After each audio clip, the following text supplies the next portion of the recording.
Friedrich Koenig, German inventor of the high-speed printing press, said, "We tend to forget that happiness doesn't come as a result of getting something we don't have, but rather of recognizing and appreciating what we do have." This is the Producer's Lounge podcast. I'm your host, Richard Tucci, and on this week's episode we have producer Andy Dunn. I first met Andy several years ago at a USC film school mixer called First Team, and even though we never worked together, we stayed in touch and I became fascinated with what he did. This episode is from our Boneyard a couple of years ago when Andy was working for 1K Studios. You know all those behind-the-scenes footage pieces and interactive DVD menus that keep us entertained for hours longer than the actual movie we bought? He gets to make those. Interactive producing in digital media is a transitioning industry and forces producers to work with studios and contract vendors both in the US and overseas. They even have their own awards given out annually in Studio City. Andy is a job creator, an executive producer, a business owner. He is at the top of his game in the interactive media producing world, and I'm glad to have him on. Here now is my dinner with Andy Dunn. So thanks for coming. Sure, you're welcome. So how did you're working this week, huh? Yeah, put a little time into the office. Typically, in years past, it's sort of a working vacation. It's usually pretty quiet. So it's kind of like save my vacation time for some other time in the year, but go into the office, get paid for it, but it's a little more mellow. And this year just happened to have a few projects, so it's a little busier. Gotcha. So you're going for the full 2 weeks? Week and a half. Week and a half? Yeah. And my sister Nice. lives in Berlin, so I can crash on the couch. Excellent. Save a few Deutschmarks? A few Deutschmarks, a few euros. A few euros, yeah. My wife and I are going to Switzerland and France for a week and a half this summer. It'll be my first time in Europe. Really? So I'm looking forward to that, yeah. I went to the Soviet Union as part of a sort of a high school group thing. So it was in '89, just before it fell, maybe about 7 months before it fell, while it still was the Soviet Union. And aside from that, I really haven't traveled outside of the U.S., just kind of Caribbean for the honeymoon, but that doesn't really count because it's just a cruise sort of thing, so don't really feel like you're exploring foreign lands. Yeah, my dad was the same way because he never went outside the U.S. until he was about 40. Mm-hmm. So yeah. By the way, almost everything is good here. Yeah, all right. What are you in the mood for? Look at the chicken here. Looks like they've got sort of grill specials. I think we bumped into each other at Comic-Con, but I think we met at the USC. Is it not the First Look, but what was the program they were doing with the First Team? Yeah. I think that's where we first met. So yeah. You were looking for stuff to produce at the time because you were working at, huh? Potentially, yeah. Potentially, yeah. Did anything ever come out of that? Yeah, I don't know. I never got any follow-ups. I didn't wind up joining a team. I don't know if you did. No, me neither. I mean, it seemed like one of those events where, you get everybody in a room, everyone's excited, they exchange cards, Right. and then everyone disappears. Right. Everyone has their own things.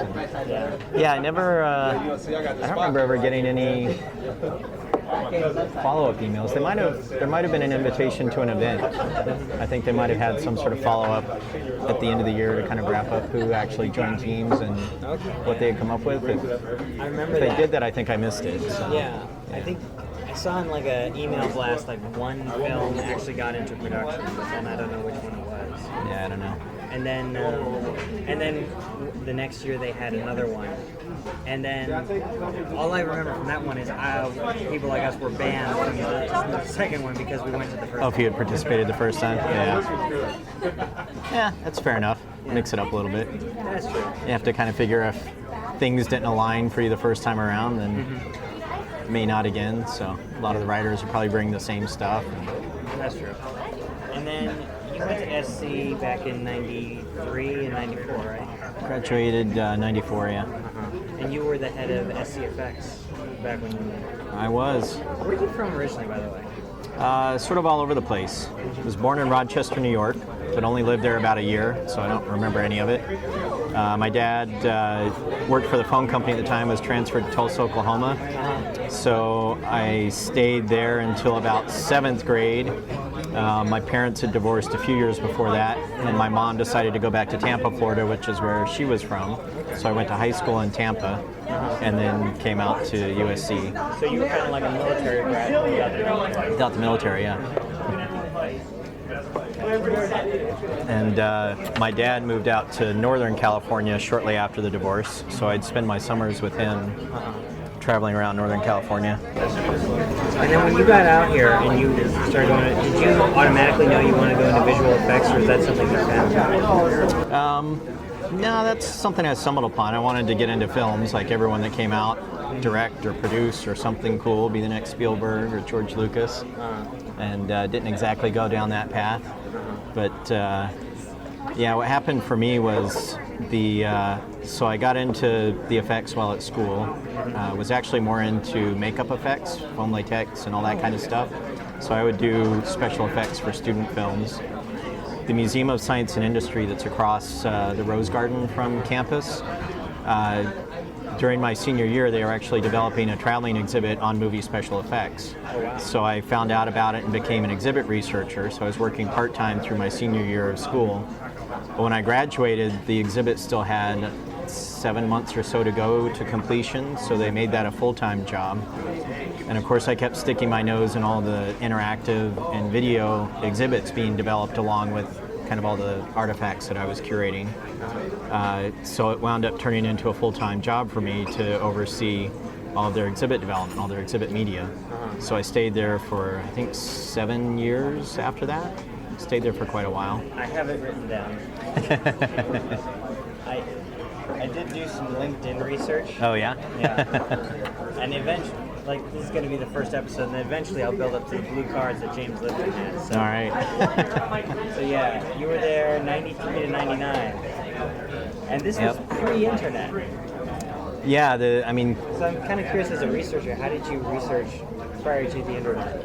a lot of trips to the library. But that was an interesting time because while I was at the museum, the internet was just starting to boom. Even when I was in school, I think one of my roommates had, I've forgotten the name of it. It was before AOL. Prodigy. Might have been Prodigy. I think it started with a C is the one that I'm thinking of. Anyway, it doesn't matter. CompuServe. I was thinking Comcast isn't right, but CompuServe. Yeah. So that started to get interesting, but it wasn't until several years into the museum job that we finally got email accounts and things started to bloom that way. So I was involved in the Science Center's first website, and that was a big, exciting time for everyone there. Gotcha. Seems kind of cheesy now. I mean, the website was definitely cheesy. But did you have a lot of flashing GIFs and sound effects? No, we went really minimal on that, thankfully. Yeah. I, on the side, helped people with some websites. I had this one woman, complete tangent. She was kind of doing, it was almost like a Brazilian tourism site out of Las Vegas. And she had a friend of hers, young guy, do the initial design. And she knew it didn't look right, but she didn't want to hurt his feelings. So she was asking me to help it, but I couldn't get rid of the animated mailbox gifts and things like that. And the little rainbow, like, opening and closing lines and things like that. So that was, that was a little frustrating. The early days of web with all the painful gifs. Yeah. Oh, that's funny. So you had a full-time job and a side job? Yeah, I would just do little gigs like that, little website things. I have some friends in Las Vegas, family friends going back to 5th grade that have a little art gallery, so I helped them set up their first website, and some friends around here wanted to make little websites for characters they created, so I do stuff like that. Really didn't make much money on it, but it was kind of fun. And a lot of friends I have are the same way, is that they have a main day job, and then they've also got a side business that brings in some extra gas money, and it's like right. Everyone does it. Yeah, pretty common. Most of our designers end up moonlighting off and on for little gigs. And then you would produce these interactive exhibits at the California Science Center. What is producing an interactive exhibit like? Is it all computer-based stuff, all video menu integration, or is there a lot of live components as well? Well, there was actually a lot of variety. There were a lot of different types of exhibits. Most of them were built using Macromedia at the time Director. So we would hire outside agencies to do the programming, and we would either use internal designers, or there was usually a larger design firm doing the physical exhibition design for the different exhibits. Sometimes they would do the graphics as well. So we would, it's kind of a mix of the graphics, a little bit of video, and then the computer programming. So I would work with the curators and the designers and figure out what the functionality should be for each particular topic that they wanted to do. Maybe it was wildlife in the desert, so we came up with something that's computer-based, but it had a physical component as well, where there'd be a diorama of taxidermied animals. You'd have a little digital camera to move around, a digital version of the same scene, and you could land over particular animals and then get little pop-ups of info.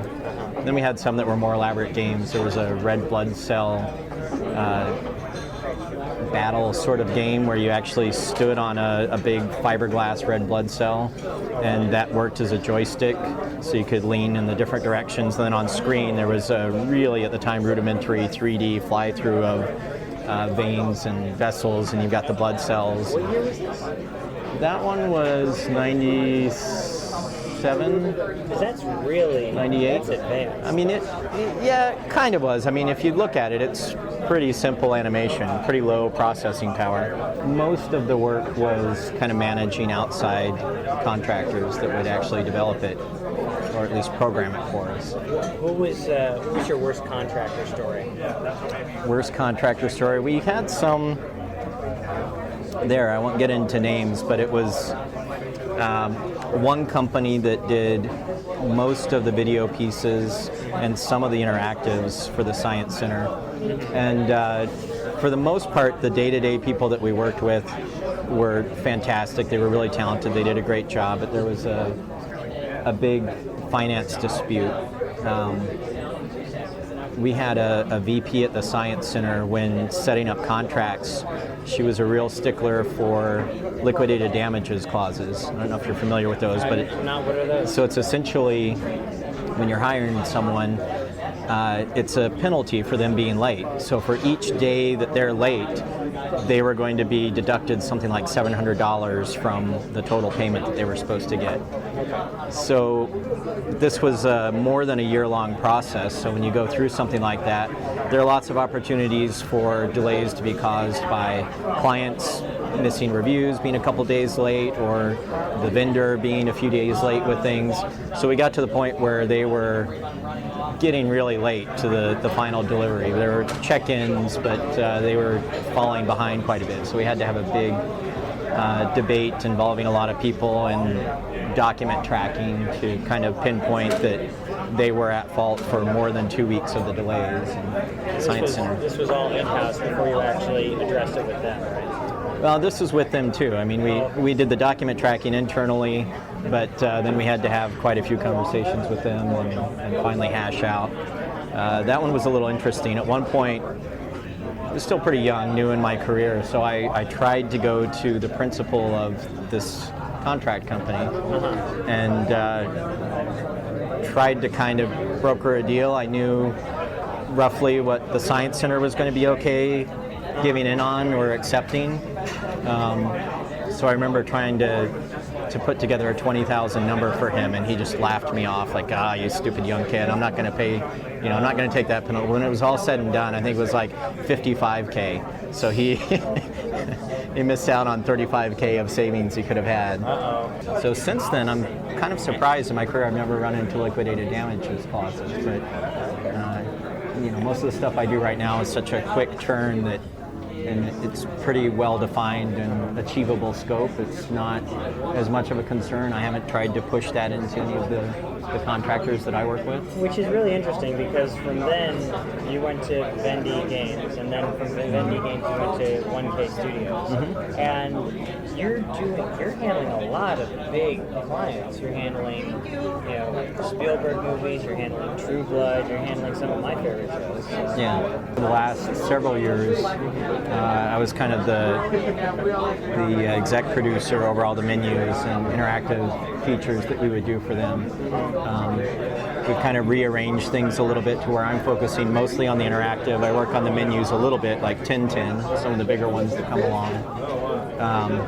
But now I branched out and I'm doing some things with Warner Brothers. My company's done a lot with Warner Brothers over the last 10 years before I got there, but personally I'm starting to work with them a little bit more. Gotcha. And a little bit of Disney off and on throughout the years. And we do sort of our one major client that's a little bit different is Apple. So we have worked with them. We don't get to publicize it too much. We talk about it on the website a little bit.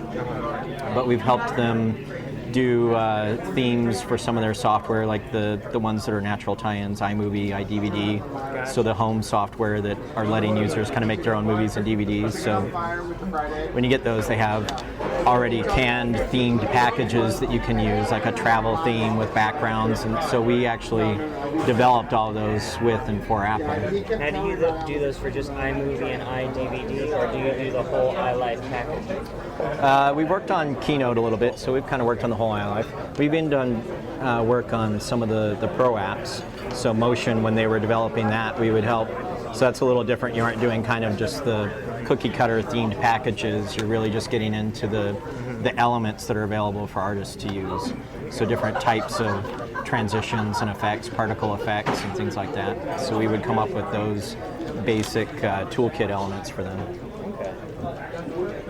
And kind of bringing it back into the home entertainment realm, they launched something within iTunes. They have two versions. They have one called Extras and one called LPs. So the extras are focused on movies, TV shows that you buy. Actually, I think it's just movies for now. The LPs are focused on albums. So they wanted to sort of plus up the basic a la carte purchasing of songs and movies.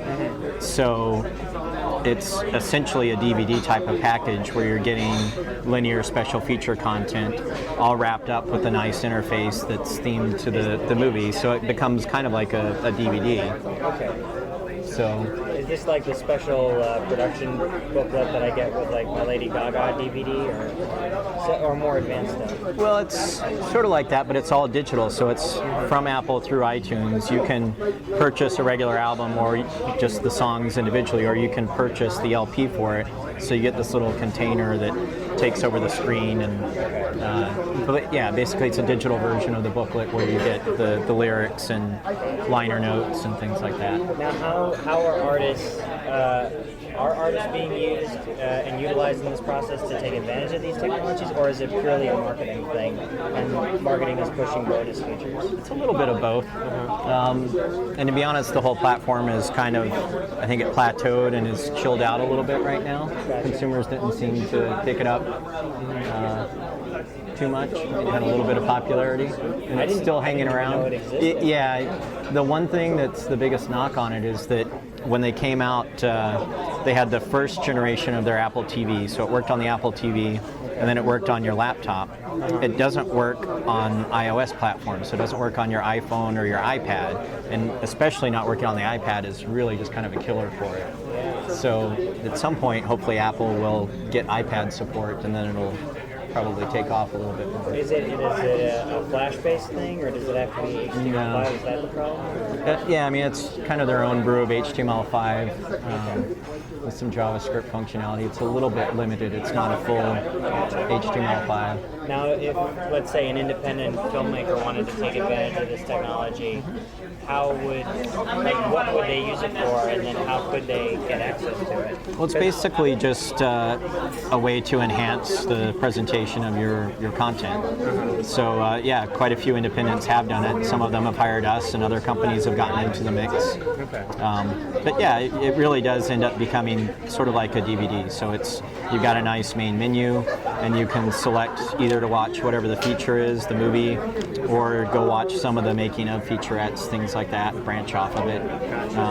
We've done some games for a few of them. There was a Gorillaz LP, so that had some little...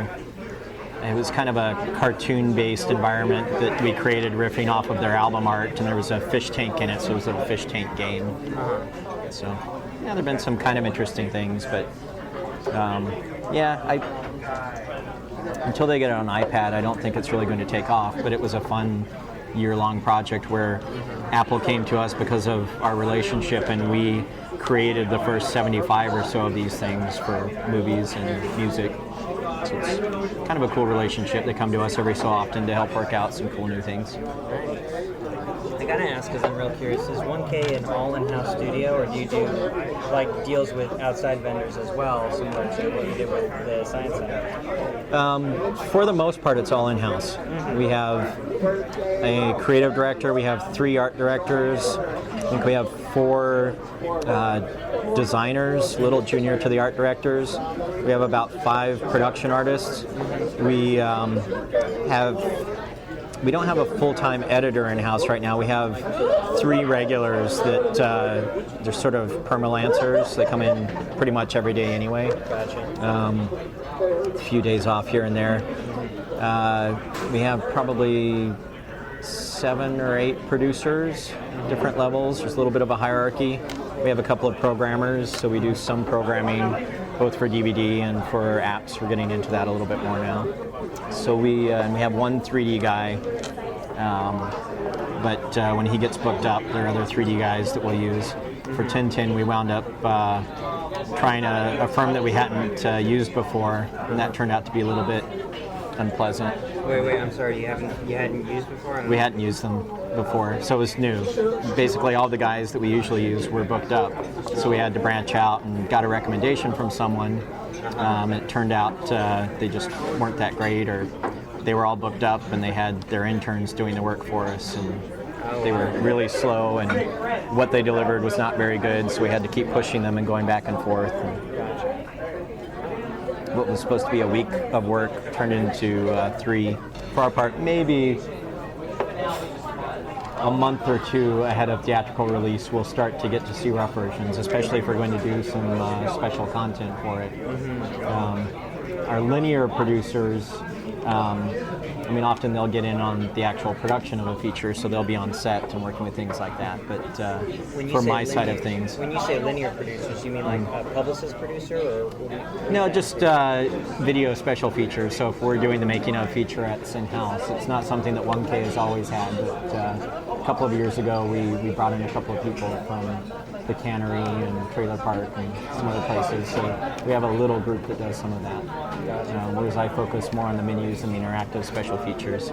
I found a couple of our editors are some of the chattiest guys. So if I have a really busy day, I have to try not to go into editorial, because I'll end up spending an extra half hour just chatting with the guys, which is fun to do, but yeah, it's hard to like pop in, hey, can you just do that, and try and get out? It never seems to work. It's like they're in their cave all day long, so as soon as there's human contact, they they need to chat for a while. Yeah, it's obviously project-based, so we're usually a 10 to 7 shop, and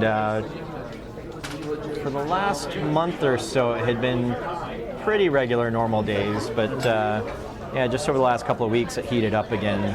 Got a few projects all overlapping, so had some 9 and 10 o'clock nights, and there was a period where we were cranking out those menus that I didn't leave the office for 3 days. I spent 2 nights in the office, sleeping on one of the edit bay sofas, little cat naps here and there.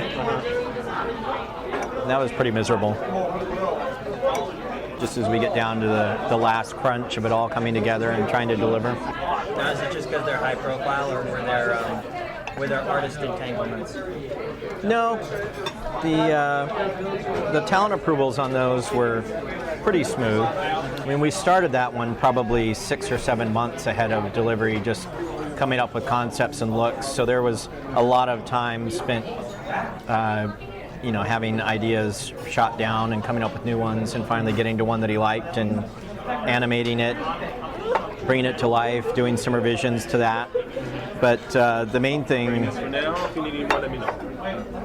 was just that in addition to really elaborate menus with a lot of motion elements, sort of a main menu, lead and loop, and video transitions to submenus and motion on those submenus, we also had quite a few interactives. For the time when the first one came out, it was HD. So we had some HD interactive games.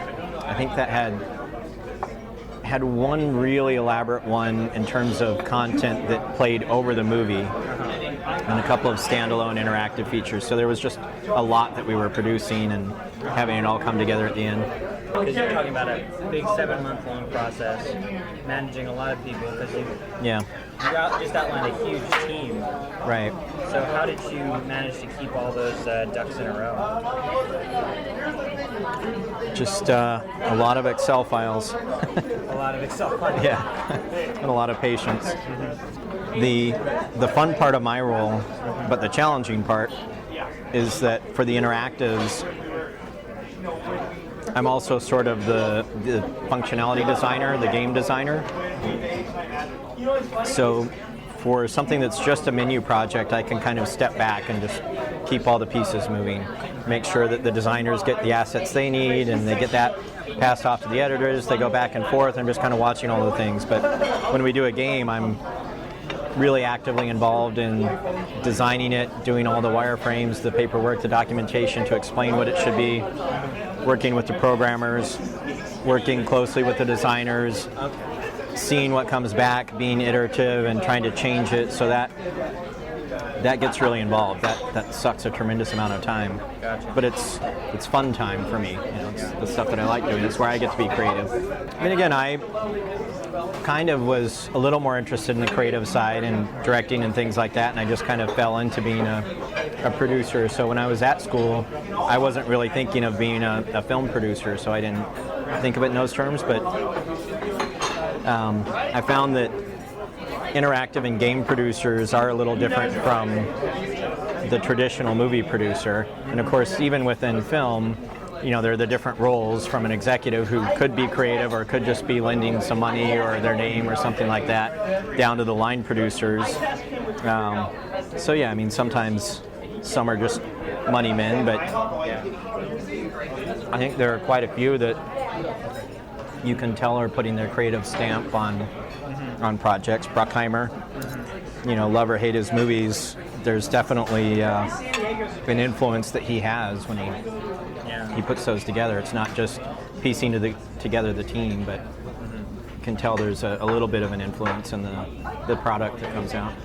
I think also it's a question of choosing the right players who have the right styles, because some people, despite the fact that they brag, I'm an artist, I can do anything, they're really strong in one area over another. Sure. Especially when you're talking about graphic design.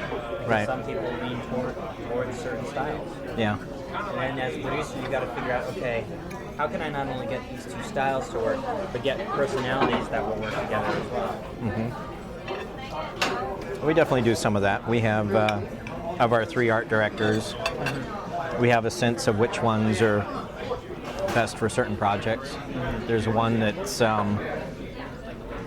sort of a minimalist, purist, likes to really refine fonts and layout and spacing and subtle textures. So we end up using him for a lot of the Apple projects. That's just, perfect. Apple's all about high-end design, and this is how that one art director approaches things. We have a couple of others that are pretty diverse, maybe lean a little bit more sci-fi, fantasy and things like that. And we actually don't have a female art director at the moment. We had one that moved on, so I personally sort of miss, her take on things. She did really amazing textured, layered motion effects, just really complex and rich environments that she would create for things. So in some ways we're missing that a little bit. But yeah, there's definitely figuring out who you think would be best for a project. But then there's also the challenge of, well, guy X is perfect for it, but he's booked for a month already for something else. So have to have one of the other people step up. How many people are in your address book and phone list and all that? It's got to be hundreds. Yeah, I don't know.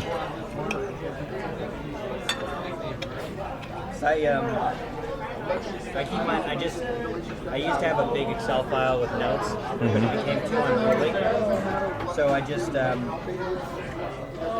put it all into Mac address book. And I discovered I have 1,700 contacts.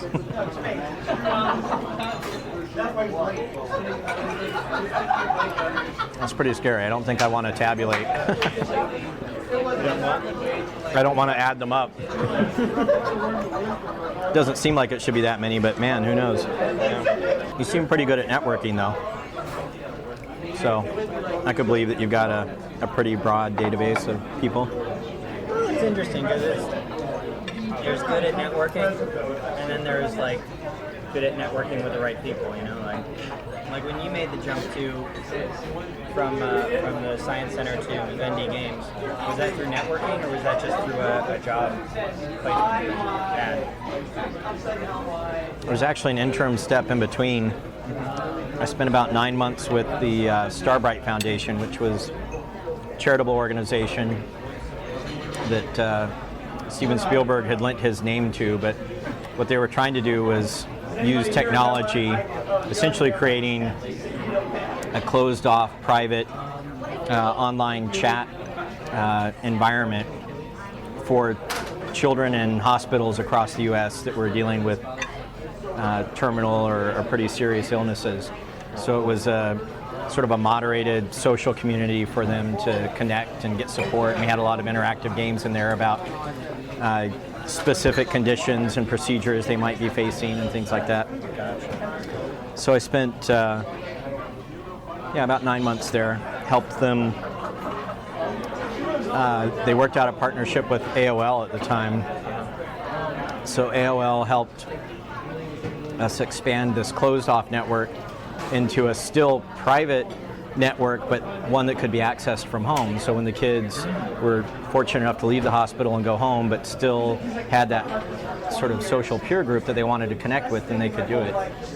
So I helped get that off the ground. And then I went to Vivendi. But to answer your question, both of them, I think, were just using monster.com or searches for jobs. Wow. Yeah, neither one of them were sort of a person that I met. One of the reasons I developed a lot of skills in networking and talking with people, because I'm actually not a natural extrovert.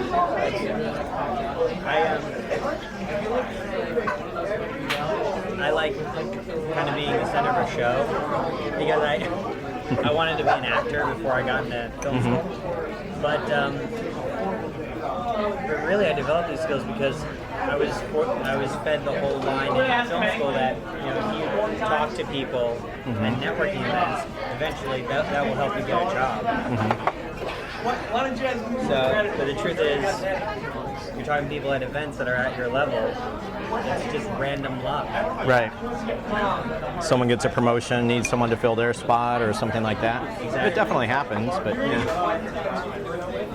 It's much better to get to work with people. I agree. So the more outside people you can actually work on projects with and get to know them intimately in that working relationship. There are people that we've brought in, tried them out for a contract role, and they do exceptionally well, so we end up offering them full-time gigs. So that kind of thing, I think, is a lot more common than just bumping into someone at a conference or something and somehow turning that into a job.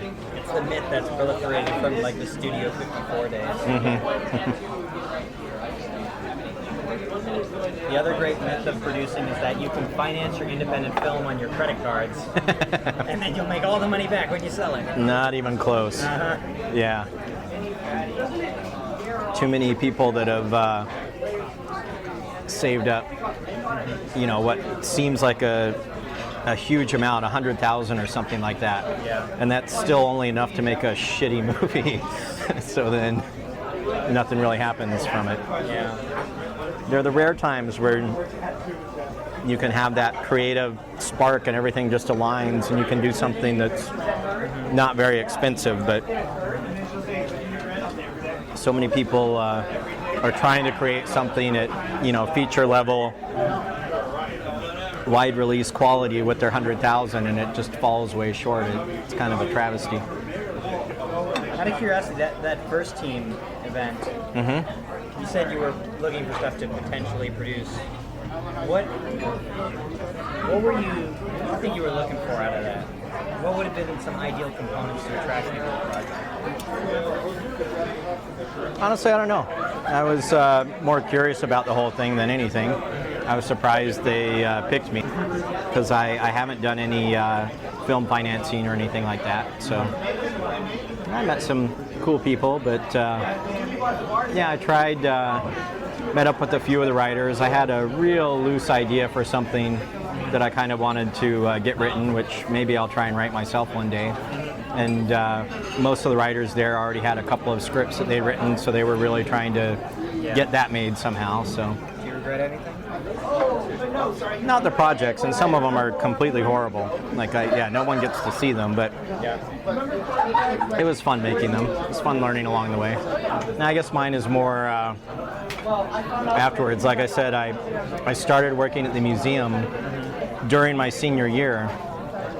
So I look back sometimes and wonder if I hadn't done that, if I might have picked up an internship with a feature producer or something like that and set myself up to be on that side of the business rather than the home entertainment side. But in the end, I'm pretty happy with my career right now, so I can't complain too much, but there's always that what if. Internship is a tricky thing because I did 3 internships over college. First one was Urban Entertainment, which they had done Undercover Brothers 2 years prior, and then I came in, and they started going under at that point. So it was 7 black guys and me, and they were all really angry all the time, and I didn't know why. And then the following summer I did an internship for Roger Corman, which... That would have had to have been fun, right? No? I mean... That's the thing, like... You know it's going to be on the cheap, but still... Yeah, but, I mean, I got to do, like, Walla lines for his Fast and the Furious ripoff, but... And then the third internship I did was with Arnold Copleston, who hasn't produced a movie since 2002, so you see where that went. Yeah, I mean, that's kind of a shame. When I was in school, he actually came and talked to us when The Fugitive came out, and he was talking about that one. And he was a character. I mean, he was like the stereotype of what I don't know if he was putting on a little bit of a show for us, in the lecture hall. But yeah, I remember some of his lines, like, producing is all about the deal, and no one's ever screwed me over on a deal in this business. There was definitely some ego there, but he was an entertaining guy. He just seemed like one of those larger-than-life producer types, so he fit the bill. Yeah. So did you have much interaction with him? Very little, but he was nice at that. He made sure that every semester, all the interns would get to sit down with the head of development and ask questions. They get to sit down with him and ask questions. And that's pretty valuable. I mean, that's cool. So So that was worthwhile. Yeah. One of the good things he recommended was something practical as far as don't be afraid to get screwed over. Eventually, you're going to have to find someone you trust and work with them. And that means finding a mid-range script, partnering with a senior producer. Yeah, a ton of scripts in the town, so Yeah. it's always hard to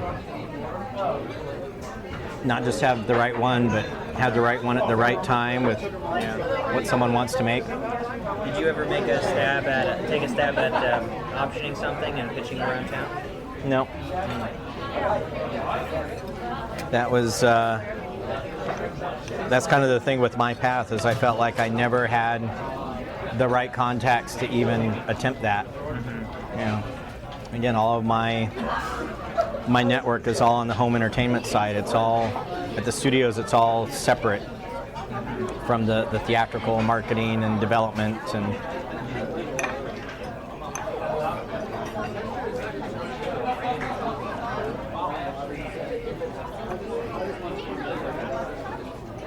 I think what I'm more interested in these days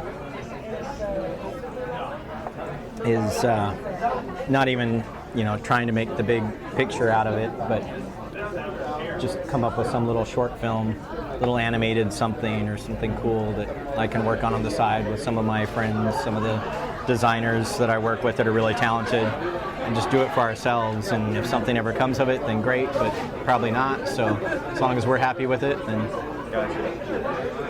And do the festival circuit and Maybe if we're happy enough with it, but if not, then it's kind of like going back to film school. Just make it to make it. So what's next for you in 1K, you think? It's a time of transition for us. Really? So it has been for the last couple of years. DVD, Blu-ray sales are dwindling. Excuse me, I'm going to get some nice intestinal sound effects here when you're recording. Blu-rays never picked up to be what DVD was in the heyday 4 or 5 years ago. So our company saw a huge boom in the DVD days, and then Blu-ray came along, and maybe a little too soon, like people just weren't in that much of a hurry to go own, catalog movies that they have on DVD again on Blu-ray. Yeah. That's kind of the fun movies like Footloose and things like that are, great to have, but for the most part, you're cool with them just on DVD. You don't need to have it on Blu-ray as well. So there's fighting with that. And I've heard black and white does terrible on Blu-ray as well. Yeah. But anyway, the other competing factor for home entertainment is everything digital. So even though those iTunes extras aren't taking off, just buying or renting movies by themselves through iTunes or video on demand or Netflix or the subscription services, all of that's picking up. So fewer people are buying packaged, fewer people want to own, a movie, a physical copy of it. So yeah, the budgets are shrinking, the windows are tightening. It used to be that you'd have a theatrical release and 6 months to a year later you'd have the DVD release and there would be a whole new marketing campaign. Well, the studios decided that they wanted to collapse that window and try and, as much as possible, just do one marketing push, maybe extend it a little bit longer, but then try and get that DVD out pretty soon, 90 days or so after the theatrical release. So that has its own separate challenges for us, where we have to do everything a little bit before it comes out in the theaters, and about the time it comes out in theaters we have to deliver.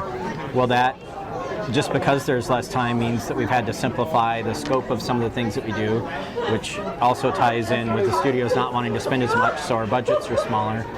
So we're trying to figure out what our role is going to be when there are no more Blu-rays or DVDs in 3 or 4 years or so. And so the iTunes extras and things along those lines, trying to come up with clever ways to menu and create interactive special features for the digital version of movies is what we're focusing on. So we're doing a lot with apps. The buzz thing right now is second screen apps. So Disney has probably done the most notable of these, where for Bambi you get an app and you queue up the movie on your Blu-ray, so it's designed specifically to tie with the Blu-ray version. And as the movie plays along, content appears on your app that ties into it. So you've got the opening of the movie, you've got a little intro on your app talking about some of how the movie was made. The first scene comes up with Bambi walking in, and then there's a little digital flip book of the line drawings, the actual animation not colored in of some of the same scenes, so you can interact with that. Or trivia will pop up along the way, or little tidbits about the filmmakers, but it's all kind of customized to sync with what's going on in the movie. And will there be like a remote signal that connects the two so you can stop it on the app? There are some ways to do that. The Disney one, for the most part, doesn't do that. They actually use an audio sync, so the app is just listening for the movie and it will sync up, so it doesn't talk back and forth. So there's no way to pause the movie using the app. But there are also network-connected versions through the Wi-Fi in your Blu-ray player and the tablet, where you can then control the movie. So we're working on some of those. But it's cool. But after the first 5 minutes, like you kind of want to be in one space or the other. You want to be just watching the movie, or you want to ignore the movie and let's just check out of this cool content. So we're trying to figure out ways that flip that around, or do other things, or other ways to just be companions to a movie that don't require you to be doing the head bob up and down to look at it. I hate to say it, but as you were describing it, I was thinking to myself, oh my God, that's ADD. Right. That works great for kids, but then you're talking about people like us. How does a filmmaker find a way to actually make that useful in the storytelling process? Right. And it's a little different in it. That's the filmmakers usually aren't involved in those. It's the marketing department, so they just want something that they can put out there and get some buzz with. So we, every new project is, well, we've got to do something cooler than the last one. So what can we add to it? What can we do to make this the new fun thing? I think the check. That's it. Sorry, I got the worst time. That's all right. Okay. But okay, let me pose a hypothetical for you. Let's say I've got a friend named John Elfers, and he just did an independent horror movie, and now he's about to do an independent thriller movie, both very dark in tone, etc. Let's say he wanted to find something to find like an interactive way to extend the movie viewing experience for his film. And I bring up these because I know a lot of independent filmmakers now are also doing indie horror and indie thriller. What would you recommend to people like that, as far as interactive or menus or what have you? Yeah, I don't know if there's one blanket way. I usually prefer to tap into the content and extend the fiction that's created for a particular property.